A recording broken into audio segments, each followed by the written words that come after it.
அனைவருக்கும் வணக்கம். மாற்றம் நம்மிடமிருந்து தொடங்குவோம். இப்போ இன்றைக்கி ஒருத்தர் எங்களை பார்க்கறதுக்காக வந்திருந்தாங்க. என்ன பிரச்சனை அப்படின்னா, அவங்க 18 வயசு இன்னும் அந்த பொண்ணுக்கு முடியல. அவங்க வேற ஒரு பையனை விரும்பி வேறு ஸ்டேட்டுக்கே போயிட்டாங்க. அவங்க போய் பிடிச்சி அவங்கள தெளிவாக கூட்டிகிட்டு வந்துட்டாங்க. எல்லாம் பேசி கூட்டிகிட்டு வந்துட்டாங்க. அந்த பையன் மேலே போக்சோ கேஸ் போட்டாங்க. இப்போ கோர்ட்டில் போய் இந்த பொண்ணு வீட்டில் இருந்த நாட்களில் அவங்க அம்மா எப்படியாவது இந்த பொண்ணு இந்த வயசை கடந்துடணும், அவள் நல்லா படிக்கணும், சொந்த காலில் நிற்கணும், அவள் வாழ்க்கை நல்லா இருக்குன்னு போடுறாங்க. அவங்க போராடுறாங்க. அவங்க அப்பா நீ போய் தொலை, நீ எங்களுக்கு தேவையே இல்லை, நீ இந்த மாதிரி தான் அந்த மாதிரி தான் கெட்ட வார்த்தையெல்லாம் பேச அந்த பொண்ணு என்னை தான் அப்பா இப்படி பேசுகிறாருல்ல, நான் போயிடுறேன், ஒரே வாழ்க்கையாக நான் வாழ்ந்துடுறேன், அவங்க கூடயே ஒரே வாழ்க்கை வாழறேன் அப்படிங்கிறாங்க. நான் அதுகளுக்கான இன்னும் சட்டப்படியான வயசு வரல.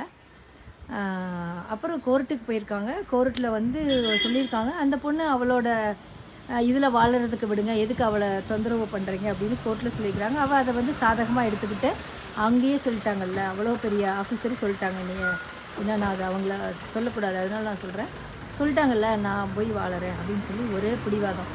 வீட்டில் டெய்லி பிரச்சனை. அம்மா எப்படியாவது இவளை இதிலேருந்து வீட்டுக்கு கொண்டு வந்துடணும், இன்னொரு 2-3 வருஷம் படித்தான்னா கண்டிப்பாக மனநிலை மாறிடும்னு பார்க்குறாங்க. அப்பா தினமும் அவர் ட்ரிங்க்ஸ் சாப்பிட்டுட்டு டெய்லியும் அந்த பொண்ணை திட்டிட்டு காலையிலையும் சாயந்தரமும் கெட்ட வார்த்தையாக பேசி ரொம்ப சங்கடப்படுத்துறதுனால அவங்க அம்மா ரொம்ப ஒரு வேதனையில் நம்மக்கிட்ட நிறைய ஃபோனில் பேசினாங்க. அப்புறம் நேர்லேயும் வந்திருந்தாங்க. என்ன சொல்கிறதுன்னு எனக்கு தெரியல. தயவு செய்து ஒரு தவறு நடந்துட்டால் அந்த தவறையே திரும்ப திரும்ப திரும்ப பேசாதீங்க. அதை அவங்க ஸ்ட்ராங்காக பிடிச்சிக்குவாங்க. இன்னொன்று, அந்த பொண்ணு என் வாழ்க்கையில் நல்லதோ கிட்டதோ நான் ஒருத்தனோட வாழ்ந்துடுறேன் அப்படிங்கிறாங்க. ஆனால் அவங்க அந்த பொண்ணு நல்லவனாக தேர்வு செஞ்சுருக்காங்களா, அந்த வயசுக்கு ஏற்ற மாதிரி தேர்வு செஞ்சுருக்காங்களா, அவன் நாளைக்கு என்ன வேலை பார்ப்பான், எந்த இதுவுமே இல்லை. அவனை ஃபோக்சோவில் போட நிலமையில தான் இருக்காங்க. ஆனால் அவங்க அப்பா பேசுகிறத ஒரு ப்ளஸ் பாயிண்ட்டாக சொல்கிறாங்க. அதிகாரி சொல்லிட்டாங்க, அந்த பொண்ணுக்கு இன்னும் கொஞ்ச நாளில் சட்டப்படியான அந்த வயசு வந்துடும் அப்படின்னு. தயவு செய்து உங்கள் குழந்தைங்க தெரிஞ்சோ தெரியாமையோ தப்பு பண்ணியிருந்தாங்கன்னா அதை மன்னிச்சுட்டு, என் பொண்ணை பற்றி எனக்கு தெரியும், என் பையனை பற்றி எனக்கு தெரியும் அப்படின்னு சொல்லி அவங்கள தட்டி கொடுத்து அவங்க மனசை கொஞ்சம் லேசாக வச்சுக்கிறதுக்கு முயற்சி பண்ணுங்கள். யாராக இருந்தாலும் அதே மாதிரி தப்புன்னு தெரிஞ்ச உடனே சடனாக நீங்கள் ரியாக்ட் பண்ணிங்கன்னா அவங்க அதுதான் சாக்குன்னு சொல்லி ஆமாம் நான் இப்படி தான் அப்படின்னு சொல்லிடுவாங்க. ஏன்னா இன்றைக்கி எல்லா தப்பான விஷயத்துக்கும் அந்த வயசுங்கிற அந்த கடக்கிறப்போ அந்த சட்டம் அவங்களுக்கு துணையாக இருக்குது. நம்ம யாருமே பேச முடியாது. போமா அந்த பொண்ணு சொல்லிடுச்சு அப்படி தான் சொல்லிடுவாங்க.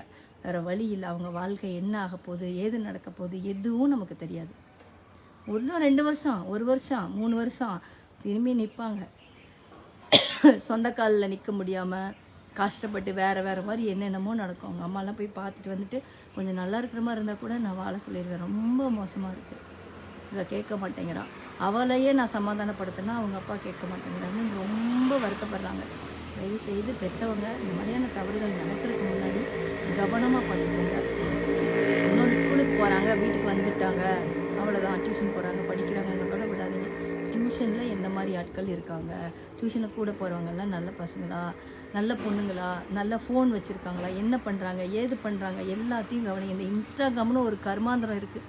இதனால தான் இப்போ எல்லா குழந்தைங்களோட 90% குழந்தைங்களோட வாழ்க்கை வீணாக போகுது. ஏன் அப்படின்னா, நம்ம தொலைபேசியில் நம்ம எண்ணிலேருந்து எப்படி பேசுகிறோமோ அதே மாதிரி இன்ஸ்டாகிராமில் அவங்களுக்கு ஒரு ஐடி இருக்குது. அதுலேருந்து யார் பேசினாலும் ஆப்போசிட் ஆளுக்கு தெரிஞ்சிடும் இவங்க தான் பண்ணுறாங்கன்னு. அதனால் ரொம்ப சௌரியமாக நடந்துகிட்ருக்குது. யாரோட ஐடியில் யார் இருந்து வேணாலும் அவங்களோட ஐடி போட்டு பேச முடிகிற மாதிரி. அதனால் கொஞ்சம் கவனமாக பத்திரமாக பார்த்துக்கோங்க.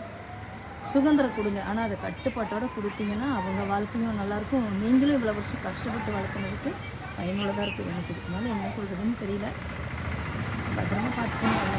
மற்றும் நம்பிக்கை